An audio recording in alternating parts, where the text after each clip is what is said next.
கிளாம்பாக்கம் ரயில் நிலைய கட்டுமான பணிகளை வரும் ஏப்ரல் மாதத்திற்குள் முடிக்க ரயில்வே நிர்வாகம் திட்டமிட்டுள்ளது. இது குறித்து சென்னை ரயில்வே கோட்ட அதிகாரிகள் முக்கிய தகவல் ஒன்றை வெளியிட்டிருப்பது பொதுமக்களுக்கு மகிழ்ச்சியையும் நம்பிக்கையையும் ஏற்படுத்தி வருகிறது.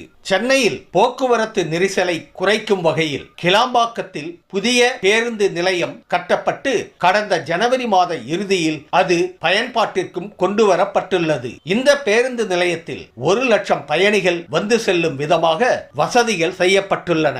எனினும் இந்த பேருந்து நிலையத்தில் இருந்து நகரின் பல்வேறு பகுதிகளுக்கு செல்ல பல கிலோமீட்டர் பயணம் செய்ய வேண்டியிருப்பதாகவும் இதற்காக டாக்ஸி ஆட்டோ புக் செய்தால் பல 100 ரூபாய் செலவாவதாகவும் பயணிகள் வேதனை தெரிவித்தனர். இதனையடுத்து பேருந்து நிலையத்தில் இருந்து மாநகர பேருந்துகள் இயக்கப்பட்டன. எனினும் புறநகர் மின்சார ரயில் சேவையை இணைக்கும் வகையில் தாம்